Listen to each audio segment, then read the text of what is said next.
Every trucker knows there are two Bibles, the one for your soul and the Rand McNally for the road. On a dead still night in Utah, with the interstate choked for miles, I put my faith in the wrong one.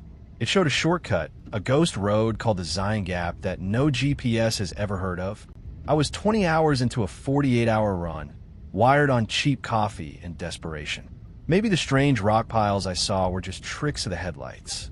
Maybe the feeling of being watched was just exhaustion playing games with a lonely mind. But now you listen to what was waiting for me down that dirt track, and you tell me if I'm crazy. The rig hums a song only a driver knows. It's a deep, diesel-fueled lullaby, the kind that's vibrated through my bones for 22 years. Out here, in the dead of the Utah night, 1,000 miles from anyone who knows my name, this cab is my world. The dash lights are my constellations. The hiss of the air brakes my only conversation. I'm hauling a reefer full of California lettuce to Salt Lake City, a run I could do with my eyes closed. King of the road? Nah, that's for the movies. I'm just a guy with a deadline, a thermos of bitter coffee, and 18 wheels of responsibility. My Peterbilt, a classic 98 with more chrome than a diner, is my partner. She's never let me down. Tonight, the sky was different. No mon. The stars looked like tiny chips of ice scattered on black velvet. So bright they felt like they were watching. It's the kind of profound emptiness that makes you feel either completely free or completely alone. For me, it was always freedom. I flicked on the CB, a habit more than anything. Channel 19 was dead quiet. Not even the usual chatter from other night owls pushing through to dawn. I scanned through the channels. Static, then something else. On channel 23, it wasn't a voice, not really. It was a sound, rhythmic and low like a distorted chant. A soft, wet clicking sound underneath it. I twisted the squelch knob, trying to clear it up, but it only made the static angrier. I figured it was just atmospheric bounce, some radio signal from 1,000 miles away getting tangled up in the mountains. I shut it off. Silence was better. About an hour later, I saw the first glow of brake lights. Then more. Then a solid wall of red stretching to the horizon. My heart sank. This wasn't a slowdown. This was a shutdown. I grabbed the CB again. Anybody got eyes on the roadblock? What's the situation up there, good buddies? A weary voice came back a few seconds later. Big pile up at the Scipio Pass. Heard a flatbed went over the side. They're saying 8, maybe 10 hours before they clear it. 10 hours. My reefer unit was humming away, but it wouldn't keep that lettuce crisp for 10 extra hours in the desert heat that would come with the sun. This run was about to go from profitable to a total loss. My dispatcher confirmed it. Sit tight, Dieg. Nothing we can do. Sit tight. Easy for him to say from his air-conditioned office. I killed the engine, the sudden silence deafening. The other trucks were doing the same, their running lights painting the interstate in a sad, motionless parade. I couldn't just sit here. I'm not built that way. I pulled out the Bible, not the good book, but my Rand McNally Road Atlas. The GPS on my phone showed nothing but the impassable I-15 and a vast, empty expanse of the severe desert to the west. But my atlas, the paper one with coffee stains on the cover and 20 years of folded corners, it showed something else. A faint, dotted gray line, an old service road. It looked like cutting west and then snaking north, paralleling the interstate. It was labeled in tiny print, Zion Gap. It looked like it would bypass the whole mess and spit me out about 50 miles north of the wreck. It was a risk, a big one. These old roads can be washed out, turn to sand, or just disappear. But 10 hours was a bigger risk. I trusted the paper. I trusted my rig. I trusted myself. I fired up the Pete, the roar of the engine a statement of intent. A few other drivers watched as I pulled out of the line, my trailer groaning in protest as I maneuvered onto the shoulder. I drove for a mile, my headlights scanning the dark edge of the desert until I found it. It wasn't much, just a break in the fence and a dirt track disappearing into the oppressive black. A single, rusted signpost stood guard, shot through with so many bullet holes it looked like metal lace. No name, no warning, just the silent desert waiting. This was the choice. Sit here and fail for sure, or take a chance on a ghost road. I took a deep breath, the smell of dust and sage filling the cab. I geared down, felt the familiar shudder as the tires left the smooth asphalt for the rough, uncertain dirt. The truck lurched forward, and the highway, with its river of red lights, vanished in my mirrors. I was alone. That was the moment. The exact second my life veered off the map of the known world.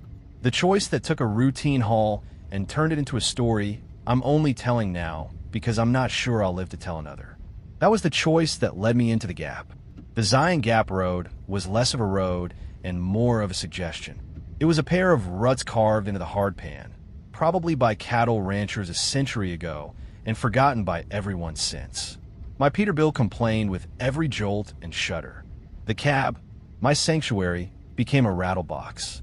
My thermos jumped out of its holder and clattered to the floor. The coffee tin I used for an ashtray skittered across the dash. I was only managing about 10, maybe 15 miles an hour, my headlights cutting a frantic, bouncing tunnel through the absolute darkness. The sagebrush scraped against the side of my rig like bony fingers, a sound that set my teeth on edge. This was a stupid idea. But pride is a powerful fuel. I committed. Turning this 53-foot beast around now was impossible. There was only forward. After about 20 minutes of this bone-jarring crawl, I saw something up ahead caught in the high beams. It was a shape, too structured to be a rock, too small to be a vehicle. As I got closer, the shape resolved into a stack. A pile of stones. It was a cairn like something a hiker would make, but this was different. It was meticulously built, about 4 feet high, a perfect cone of flat, gray rocks. Odd place for it, I thought. Maybe some kind of survey marker. I slowed down, maneuvered the rig around it carefully, and kept going. 10 minutes later, another one. Identical to the first. Then another. They were spaced out at what felt like precise, regular intervals along the side of the track. It was starting to feel less like a trail marker and more like a warning. Or a countdown. I try to rationalize it. Some local artist, maybe some bored kids with too much time on their hands. People do weird things out in the desert. It's a giant, empty canvas for eccentrics. I shook my head, told myself to focus on the road. The last thing I needed was to get spooked by a pile of rocks and put my rig in a ditch. But the feeling of being watched was starting to creep in. A physical sensation, like a pressure change in the air. I kept checking my mirrors, but there was nothing back there but a plume of my own dust hanging in the inky blackness. I turned on the radio again, desperate for any human voice. Just static, across every channel. Not the normal hiss, but a thick, heavy static, like the air itself was turning to grit. Then I passed the fourth cairn. This one was different. On top of the perfectly stacked stones was a bone. A jawbone, long and bleached white by the sun. It looked like it came from a coyote or a big dog. The primitive, ritualistic nature of it sent a cold spike of fear right through my gut. This wasn't art. This wasn't a prank. This was something else. Something intentional. My mind raced, trying to build a logical box to put this in. A local custom? Some weird desert religion? I've seen roadside memorials my whole career. A white cross for a fatal wreck. Plastic flowers zip-tied to a guardrail. This felt older. Wronger. My hands were gripping the steering wheel so tight my knuckles were white. The hum of my engine, usually a comfort, now felt like the only thing keeping the oppressive silence at bay. The road was getting worse, narrower. The sagebrush was thicker, screeching louder against my trailer. That's when my headlights caught the fifth marker. I slammed on the brakes, the air brakes letting out a furious hiss that sounded like a scream in the stillness. My whole rig shuddered to a halt, the trailer fishtailing slightly in the dirt. This cairn was twice as big as the others, a solid pyramid of rock blocking the path. And on top of it, nestled carefully like a crown, was a CB radio. It was an old Cobra, the kind I had when I first started driving. A length of coax cable snaked down from it and disappeared into the dirt. It wasn't just sitting there. It was placed, an offering, or bait. And as I stared at it, the red channel indicator light on its face blinked on. My heart was hammering against my ribs like a piston. A CB radio, sitting on a pile of rocks in the middle of nowhere, miles from any power source, blinking to life. It was impossible. A trick. It had to be a trick. My first thought was a battery pack. Someone buried a battery pack in the dirt, hooked it up to that old Cobra, and was waiting somewhere out in the dark, watching me, having a good laugh. Some desert hermit with a twisted sense of humor. That was the only explanation that my brain would allow. The alternative was too insane to consider. Clinging to that thought, that flimsy shield of logic, I made my next mistake. I didn't back up. I didn't try to bulldoze the thing. I decided to play their game. I reached for my own CB mic, my hand trembling slightly. I thumbed the switch. "All right, you got my attention," I said, my voice sounding strained and thin in the confines of the cab. "Real funny. What channel you on, you son of a bitch?" The silence that followed was heavier than any I'd ever known. The only sound was the low idle of my engine and the frantic thumping in my own ears. I waited. Nothing. The little red light on the Cobra just stared back at me, an unblinking eye in the night. It felt like a standoff. Me, in my fortress of steel and glass, and whatever was out there in the suffocating darkness. I was about to dismiss it, to put the truck in gear and just push the damn thing over, when a sound came from behind me. A sharp metallic ping. It came from the trailer. I froze, listening. Another one. Ping. Like a small rock hitting the aluminum shell. Then another. Ping. Ping. Ping. A volley of them. My blood ran cold. They weren't just out in front of me. They were all around me. I killed the headlights, plunging my world into absolute blackness except for the soft green glow of my dash. My eyes strained, trying to see something, anything, in the mirrors. But there was nothing. Just the impenetrable void of the desert night. The pinging stopped. The silence that rushed in was worse. I held my breath, every nerve ending screaming. And then I heard it. A low, scraping sound. It was coming from underneath the truck. A slow, rhythmic shhhhhgay, shhhhhgay, shhhhhgay. It was the sound of metal dragging on metal. Deliberate. Methodical. Someone was under my rig. My sanctuary. My fortress. They were right under my feet. Panic, cold and sharp, seized me. I wasn't dealing with pranksters. This was an ambush. The cairns, the radio, it was all a setup to get me to stop right here in this exact spot. I flipped the headlight switch back on, the high beams blazing to life, hoping to startle them, to see them. The beam illuminated the pyramid of rocks and the silent CB. Nothing more. The scraping stopped instantly. Adrenaline surged through me, a chemical fire that burned away the fear and left behind a raw, desperate need to move. I grabbed the gear shift, jamming it into first. I stomped on the accelerator. The engine roared, a bellow of defiance. The Peterbilt lunged forward, and the front bumper smashed into the rock cairn. Stones flew, scattering into the darkness. The old Cobra was thrown into the sagebrush, its red eye finally extinguished. For a second, I felt a surge of victory, but it was short-lived. The truck moved about 10 feet, and then there was a horrific lurch. A sound of tearing metal. The whole rig groaned, tilted violently to the right, and then came to a dead, sickening stop. The engine whined, the wheels spun uselessly, digging into the soft dirt. I tried to reverse. Nothing. I tried first gear again. Nothing. I was stuck. Utterly and completely stuck. I killed the engine and got out, my mag light in my hand, my heart pounding with dread. I knew what I was going to find. The scraping noise, it hadn't been someone dragging something under my truck. It had been someone cutting something. I shone the light on my right side drive tires. The air lines, the thick, vital rubber hoses that control the brakes and suspension, were severed. Sliced clean through, hanging limp and useless like severed arteries. I was grounded. The trap had sprung. Standing there in the sudden, vast silence of the desert, the beam of my mag light shaking in my hand, the reality of my situation settled over me like a shroud. This wasn't random violence. This wasn't a robbery. Robbers would have shown themselves by now, brandished a weapon, demanded my wallet. This was something else. This was calculated. The placement of the cairns, the bait of the CB radio, the coordinated attack on my airlines from multiple directions at once. It was a hunt, and I was the prey. The precision of it all was what chilled me to the bone. They knew exactly where to cut. They knew disabling the airlines on the right side would cause my suspension to dump, tilting the rig and bogging me down in the soft sand of the shoulder. They knew trucks, or they knew how to cripple them. I scrambled back into the cab, slamming the door and locking it. The heavy thud of the lock engaging offered a sliver of comfort, but I knew it was an illusion. A fortress with no way to move is just a tomb.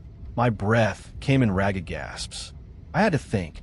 My cell phone had lost its signal the moment I'd left the interstate. I grabbed it anyway, my thumb swiping uselessly at the screen. No service. Of course. I grabbed my CB mic again, my voice trembling. Mayday, mayday, mayday. This is Jake. Call sign Road Dog.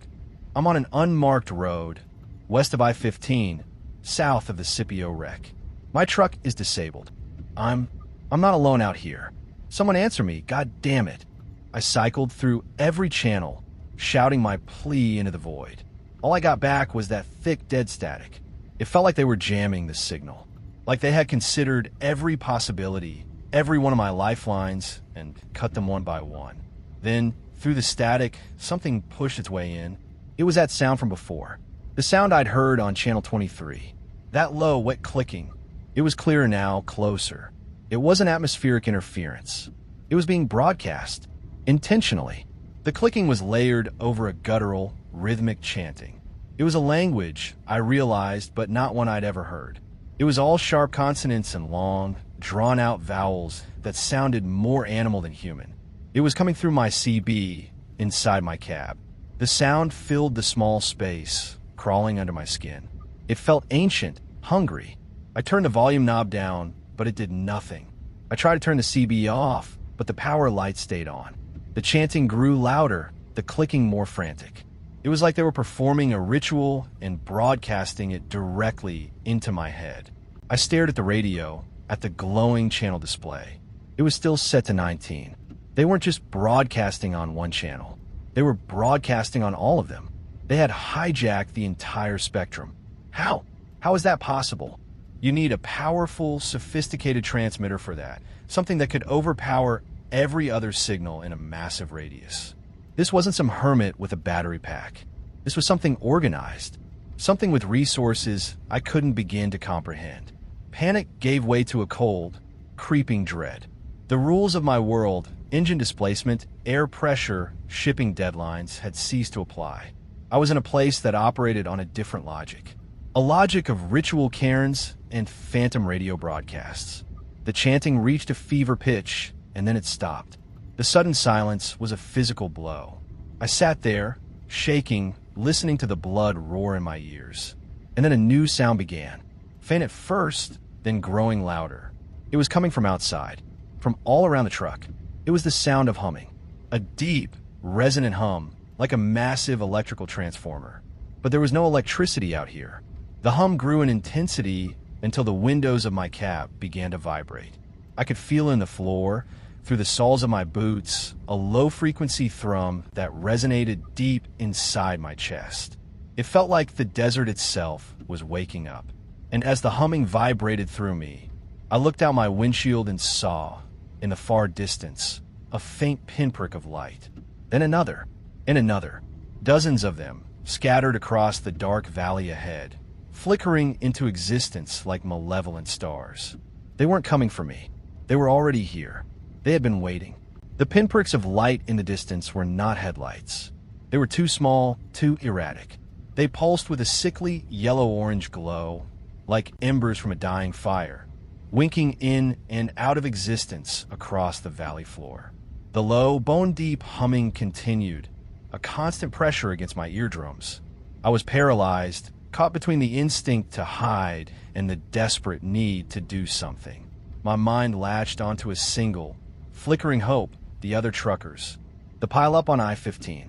There were hundreds of them stranded back there, just a few miles away as the crow flies. If I could just reach one of them. The jamming, the strange broadcast, it had to have a limited range. The interstate might be just outside of it. My primary CB was useless, possessed by whatever was out there. But I had a backup. A small, handheld Cobra I kept in my emergency kit with the flares and first aid supplies. Its range was garbage, maybe a mile or two on a good day, but it was self-contained. It was my only chance. I dug the kid out from behind my seat, my hands fumbling with the latches. I pulled out the radio, screwed on the cheap rubber antenna, and slapped in the batteries. The power light blinked on. I took a deep breath, trying to steady my nerves. I pushed the talk button. Breaker 19, is anyone out there? This is a blind call for any rig on the I-15 northbound. I am in distress. I released the button and was met with a blast of static. The same thick, syrupy static that had taken over my main unit. My heart sank. They had thought of this too. The field, whatever it was too powerful. I was about to give up, to toss the radio aside, when I heard it. A faint voice, buried deep in the noise. It was broken, distorted, but it was human. You copy say again. Hope, fierce and desperate, surged through me. Yes, I copy. I need help. I shouted into the small grill. My rig is disabled. I'm on a service road west of the interstate. I've been sabotaged. The voice came back, clearer this time, a gravelly baritone that sounded like it had been marinated in whiskey and cheap cigars for 30 years. West of the interstate? Kid, there ain't nothing out there but the Gap. You don't want to be in the Gap after dark. The Gap. He called it the Gap. The name on the map. It was real. I know. I yell, my voice cracking. I made a mistake, a bad one. There are people out here. Lights. They cut my airlines. There was a long pause on the other end. The humming from outside seemed to intensify, as if it knew I was talking to someone. The voice came back, lower now, more urgent. Lights? Listen to me, driver. You shut off your engine. You kill every light in that cab.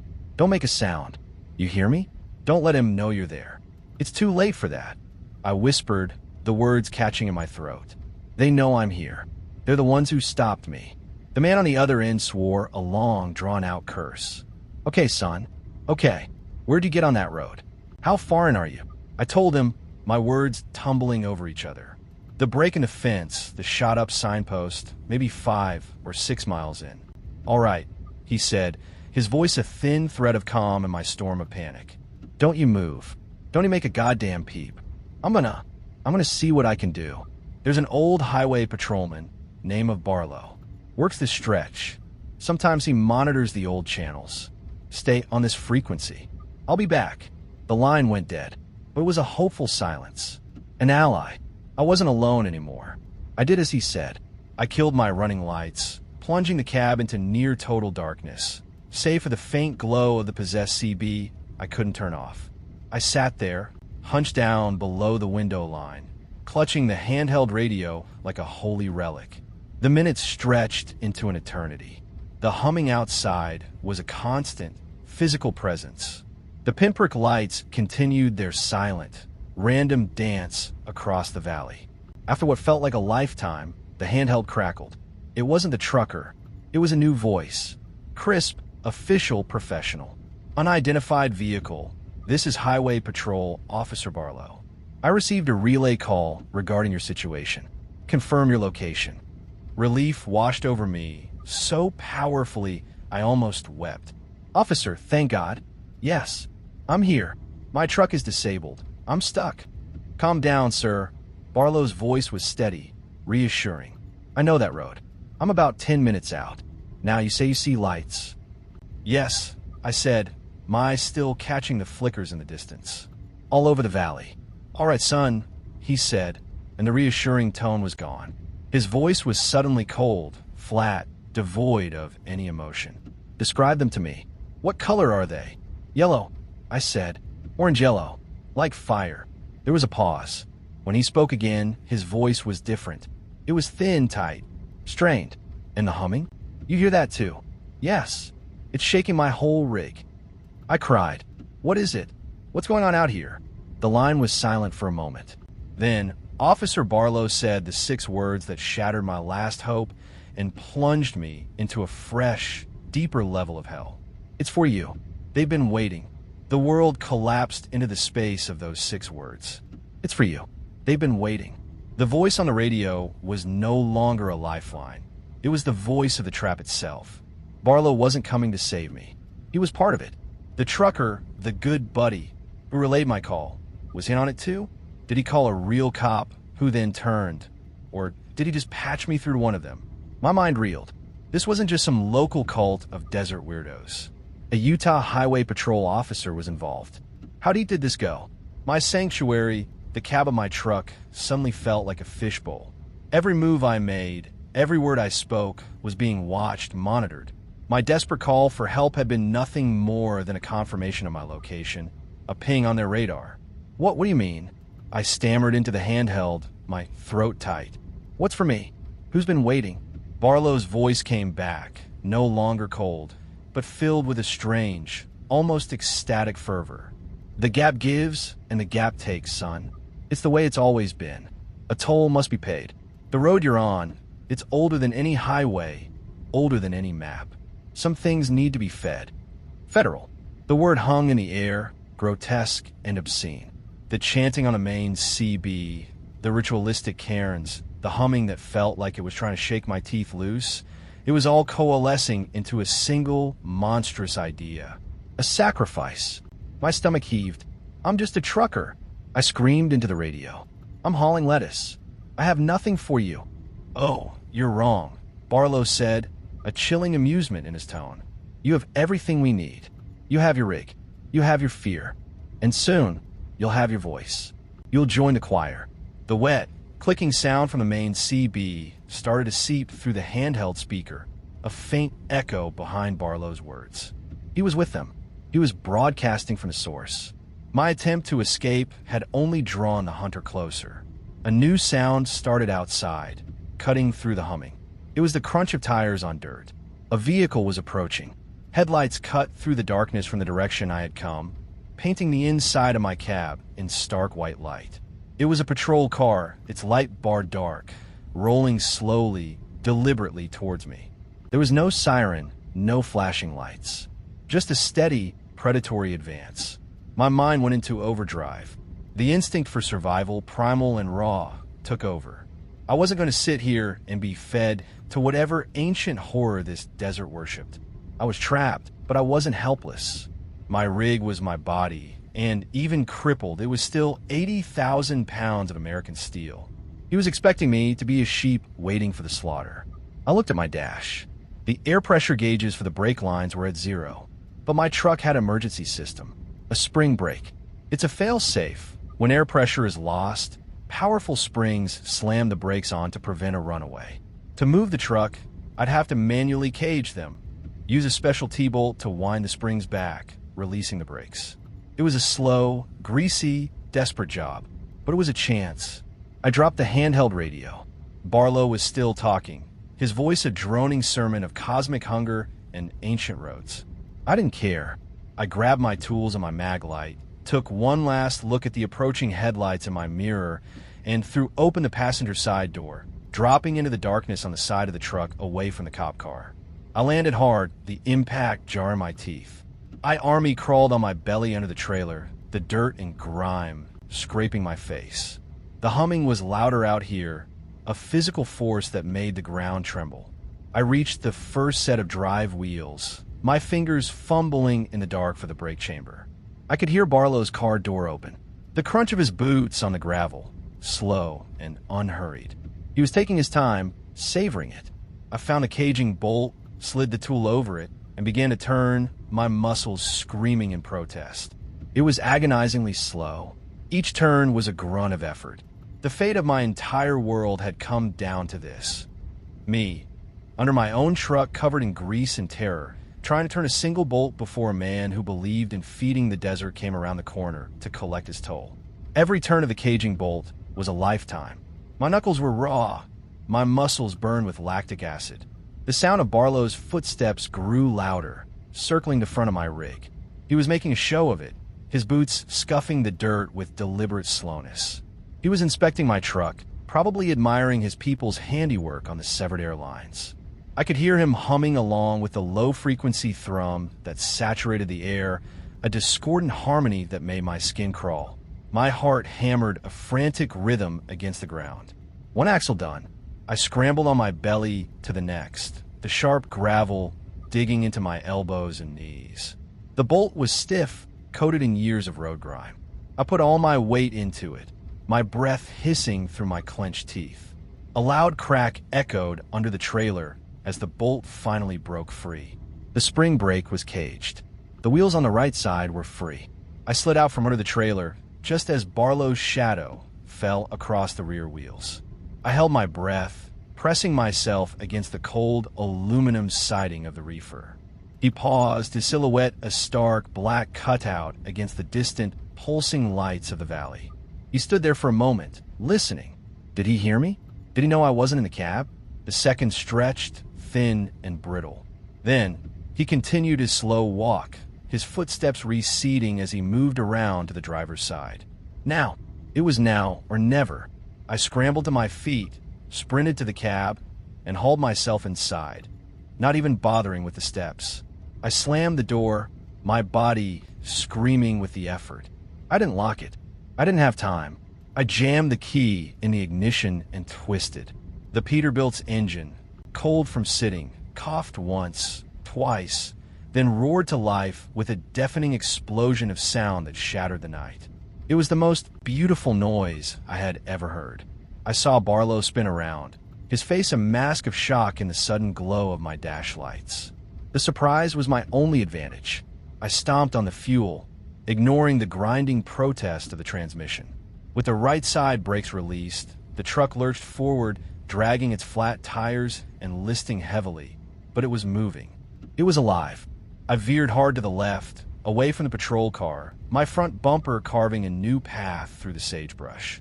The whole rig groaned and swayed, threatening to tip over, but I held it steady, my eyes fixed on the darkness ahead, on the valley full of those hellish lights. I wasn't running back to the highway. That was the way to certain death. My only hope was to go forward, deeper into their territory, and find another way out. The terrain was a nightmare. I was driving blind, my headlights bouncing erratically, illuminating a hellscape of rock formations and twisted, skeletal trees. Behind me, Barlow's patrol car screamed to life, its siren finally erupting in a piercing shriek. His headlights were closing fast. He was lighter, more maneuverable. He'd be on top of me in minutes. My eyes darted around, desperately searching for something, anything, and then I saw it. Up ahead, nestled in a small basin surrounded by low mesas, was a town. It wasn't on the map, of course. None of this was. But it was there, a small cluster of buildings, bathed in the warm, inviting glow of streetlights. A gas station, a diner with a buzzing neon sign, a few houses. It was a beacon of impossible normalcy in the middle of this madness. A sanctuary. My brain, starved for hope, latched onto it. Maybe Barlow was a rogue element. Maybe the town was full of ordinary people who could help me. Maybe this was a real place, a forgotten pocket of civilization that could be my salvation. It was a stupid, desperate thought, but it was the only one I had. I aimed the nose of my wounded Peterbilt toward the warm lights of the town. The closer I got, the more details I could see. The gas station sign read, "Fill up and feed." The diner was the gap-in grill, its windows glowing. There were even a few cars parked on the single main street. It looked peaceful. It looked safe.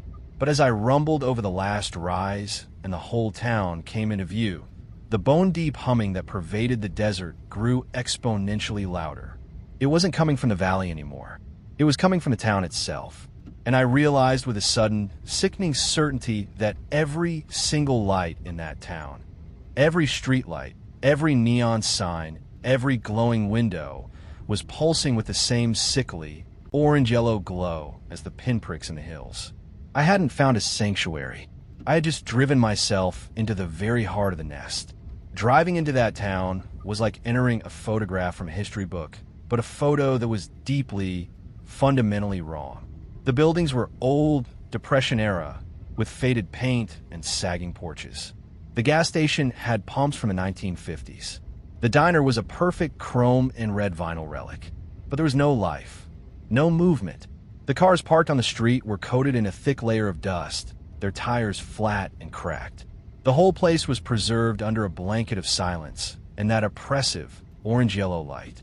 The humming was so intense here it felt like a physical weight, pressing in on me from all sides, making my vision swim at the edges. Behind me, Barlow had cut his siren, but his headlights were still there, a constant presence in my mirrors, keeping a steady distance. He wasn't chasing me anymore. He was hurting me. I coasted down the main street, my crippled rig groaning and scraping, the sound unnaturally loud in the dead stillness. My eyes scanned the buildings, searching for any sign of life, any face in a window. Nothing. The place felt not just empty, but hollowed out. I passed the gaping grill. Through the large plate glass window, I could see the tables were set. Coffee cups sat next to plates with the fossilized remains of food. A newspaper lay folded on a counter. It was a scene frozen in time, waiting for patrons who had vanished decades ago. A wave of exhaustion washed over me, so profound it was like a physical blow. I hadn't slept in what felt like days. My body was a taut wire of adrenaline and fear, and it was starting to fray. My thoughts grew sluggish, my movements clumsy. The will to keep going was draining out of me, replaced by a dull, throbbing despair. I had to get out of the truck. The cab, my armor, now felt like a cage. The incessant humming was drilling into my skull. I needed to hide, to find a dark corner and collapse.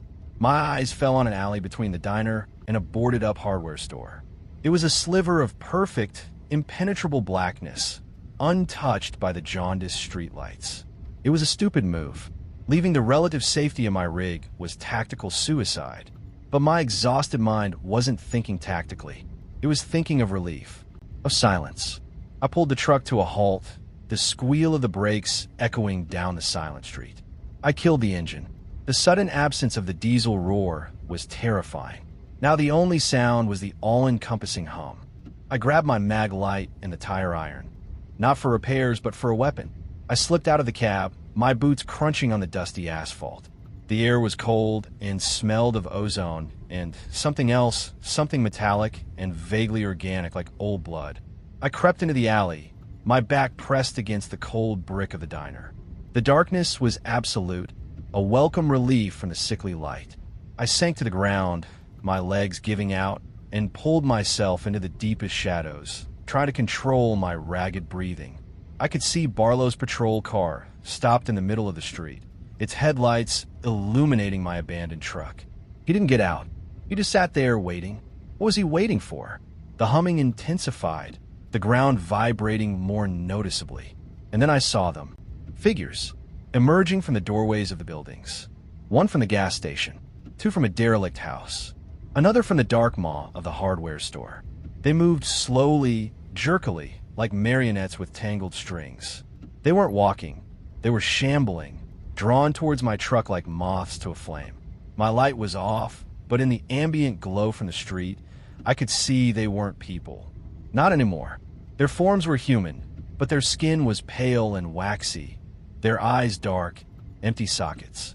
They wore the tattered clothes of different eras, a mechanic's greasy jumpsuit, a waitress's faded pink uniform, a farmer's overalls. They were the frozen figures from the town's past, animated by some terrible power. The town wasn't abandoned. It was a gallery, a collection, and its residents were coming to greet the newest exhibit. My exhaustion vanished, burned away by a fresh, potent wave of terror. I had made a critical mistake. I had left my fortress, and now I was on the ground, exposed, as the true nature of this place shambled out of the shadows, drawn by the sound of my arrival. The figures moved with a terrifying, unnatural slowness. Their joints seemed to pop and click, their feet dragging through the thick dust on the street, leaving shallow furrows behind them. There were maybe a dozen of them, all converging on my silent Peterbilt. Barlow remained in his car, a silent observer to the unfolding horror.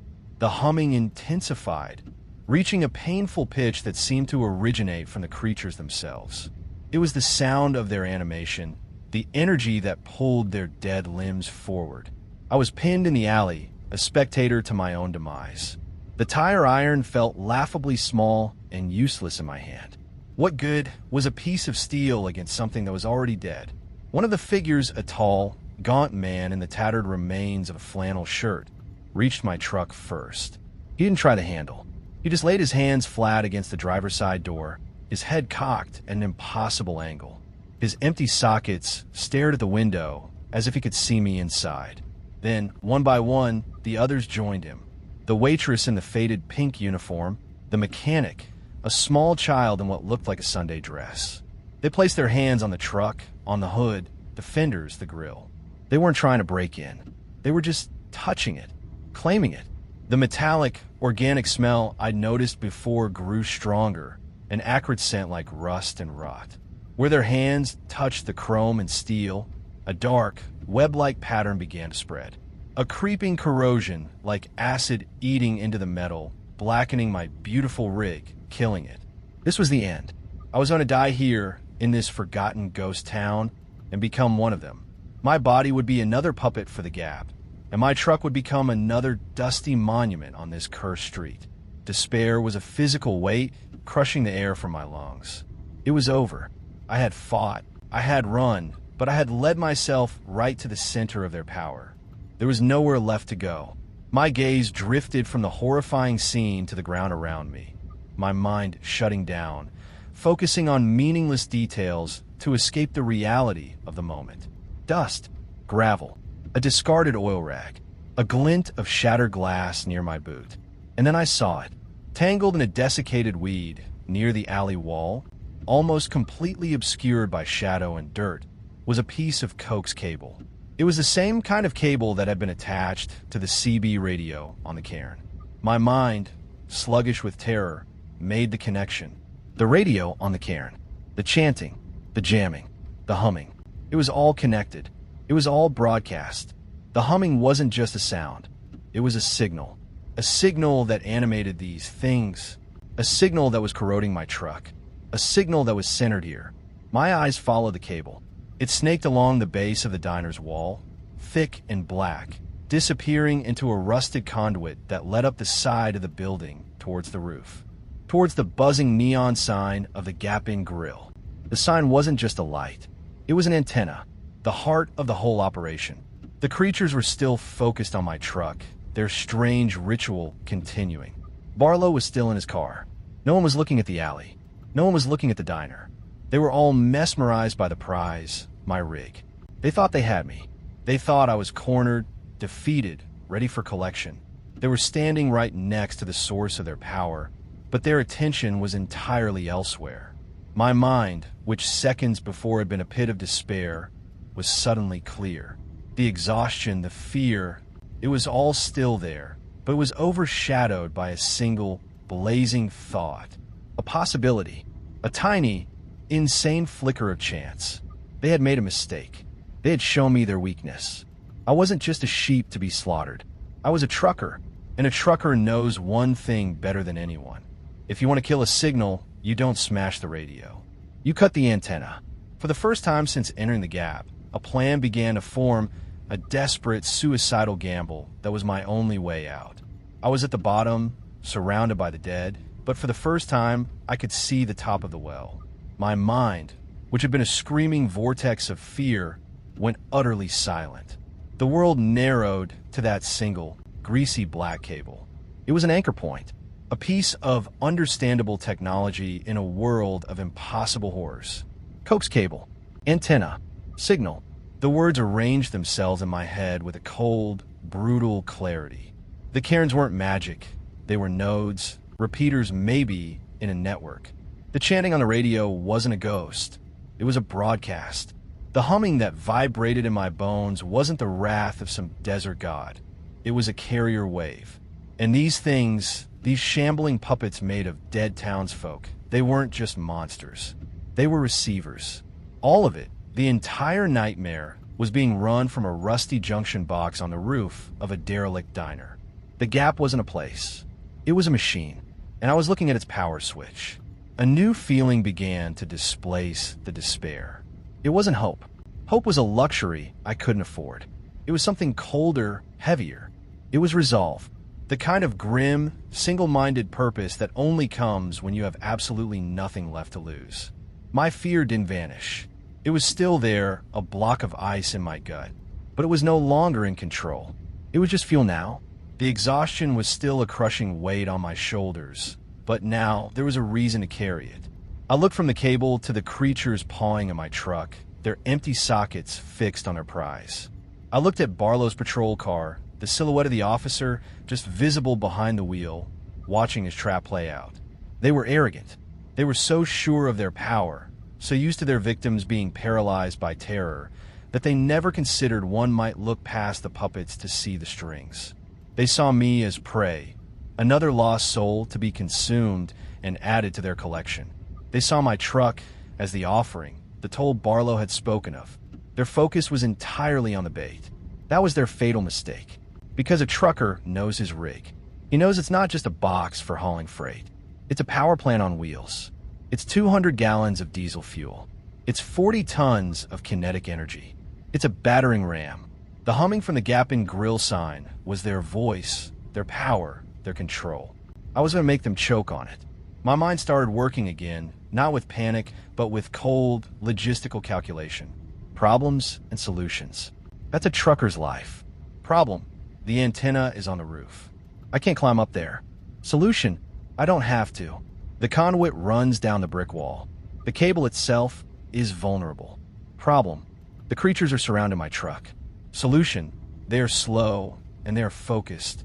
They won't expect the offering to fight back. Problem: Barlow. He's watchful and he's armed. Solution: he thinks I'm a scared rabbit hiding in an alley. He won't expect a full frontal assault. He's the shepherd, and he's standing right in the path of the stampede. I push myself up, my joints cracking in protest. The tire iron felt heavier in my hand, no longer a pathetic last resort, but a tool for a specific job. I took one last look at the scene. The dead things caressing my Peterbilt, their touch a black poison. Barlow, waiting patiently for the show to end. The buzzing neon sign that was the heart of it all. They thought this town was their abattoir. They thought they had all the power, but they had brought me and my rig right to the source. It was like putting a lit stick of dynamite next to the fuse box. A flicker of a smile touched my lips, a grim, humorless thing. They wanted a toll for passage through their gap. Fine, I was about to pay it. In diesel and fire and 40 tons of twisted steel. The plan was simple.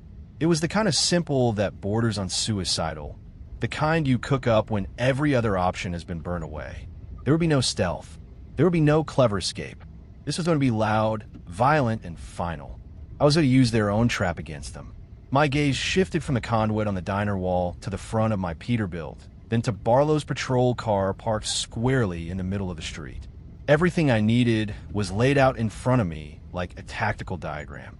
The cold resolve in my gut solidified into a plan of 3 distinct, desperate movements.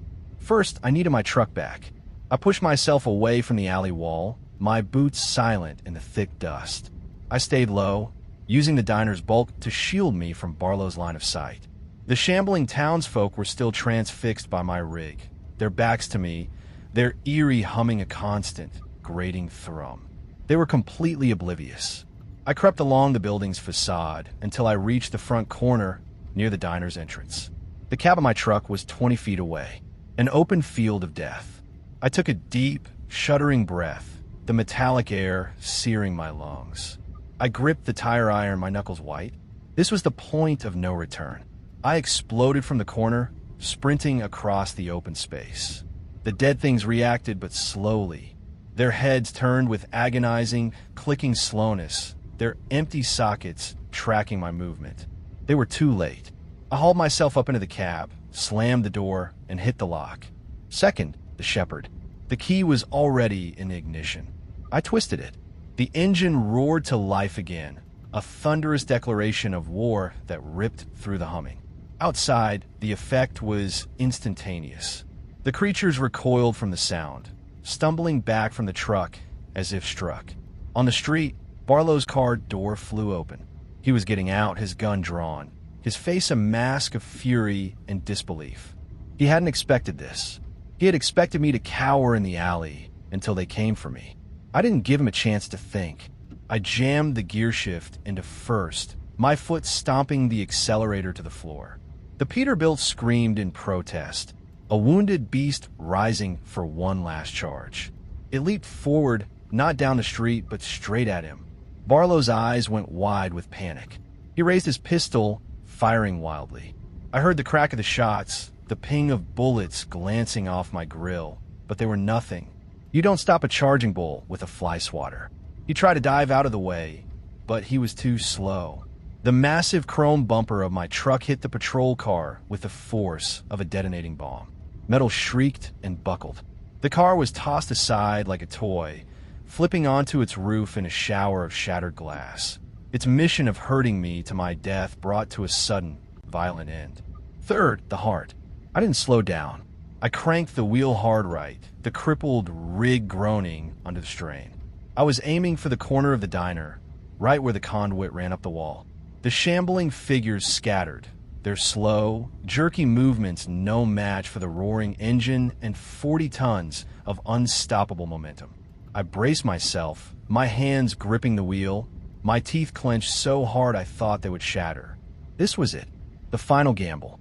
I was aiming my entire life, everything I was and everything I had, at that one single point of failure in their system. The front corner of the truck met the brick wall of the gap-in grill. The impact was apocalyptic. The world became noise and violence.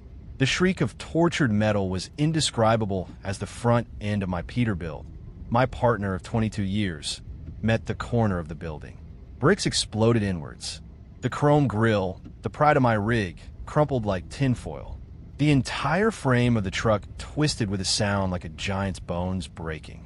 I was thrown forward, my chest hitting the steering wheel with a sickening crack that stole the air from my lungs. The windshield didn't just shatter. It vaporized into a million tiny diamonds that glittered in the dash lights for a split second before the cab went dark. The engine, mortally wounded, gave one last, dying groan and then fell silent. And then silence. Not just the absence of noise. A deep, profound, absolute silence. The humming, the incessant, bone-deep thrum that had been my tormentor for hours was gone. It didn't fade. It switched off. The effect was so sudden it felt like a physical blow, a release of pressure that made my ears pop.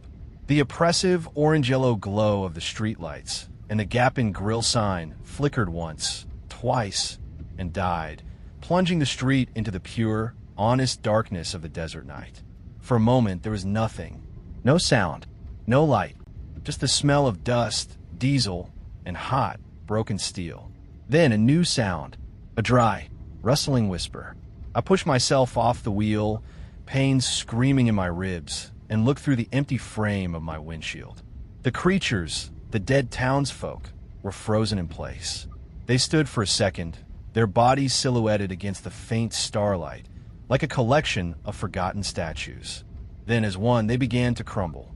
They dissolved from the feet up, turning into cascades of fine, gray dust that hissed as it scattered on the ground, carried away by a sudden breeze. The waitress, the mechanic, the little girl, all of it gone. Just piles of ancient dust and tattered clothing that collapsed into heaps on the asphalt. I looked at the hood of my truck. The black, creeping corrosion that had been eating away at the paint receded, vanishing in an instant, leaving behind dull, scarred metal that looked like it had been burned. It wasn't a demon. It wasn't a ghost. It was a machine. A signal. And I had just pulled its plug.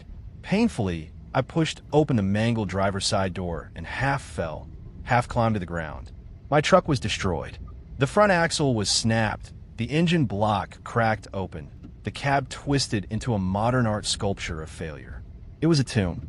My life as I knew it was over, wrecked on the main street of a town that didn't exist. I limped over to Barlow's overturned patrol car. He was dead, his body twisted in the wreckage. On the passenger seat, untouched, was his radio and a heavy-duty highway patrol flashlight. I took the flashlight. I left the rest. I didn't look back. You can't look back at your own grave. I just started walking east toward the interstate. The moon was rising now, a clean, silver sliver that painted the desert in shades of bone and gray. The walk took hours. Every step was an agony of bruised ribs and exhausted muscles. But the air was clean. The silence was real. When I finally stumbled through the break in the fence and onto the hard shoulder of I-15, the sun was just beginning to touch the horizon. The traffic was moving again. The endless river of trucks and four-wheelers flowed past me, their occupants oblivious, locked in their own worlds of deadlines and destinations. I was a ghost on the side of the road, a man who had walked out of a nightmare they could never comprehend. So that's the story. That's what happened in the Zion Gap. I told the cops I was carjacked, beaten, and left for dead. They didn't believe me, but they couldn't prove otherwise. I never drove a truck again. I couldn't. I sold what was left of my rig for scrap. Now, I live in a small town 1,000 miles from Utah. I work a quiet job. I stay away from empty roads. But sometimes, at night, I can still feel that hum in my bones. I traded my truck, my career, my belief in a sane and solid world for my life out there on a road that isn't on the maps. And I know, with a certainty that keeps me awake at night, that somewhere out there in the vast, empty spaces of this country, other gaps are waiting. Other ancient machines are humming in the dark, hungry for their toll. Thanks for listening to my story. If you've ever seen something out there on the lonely roads that you can't explain, hit that subscribe button. You're not as alone as you think.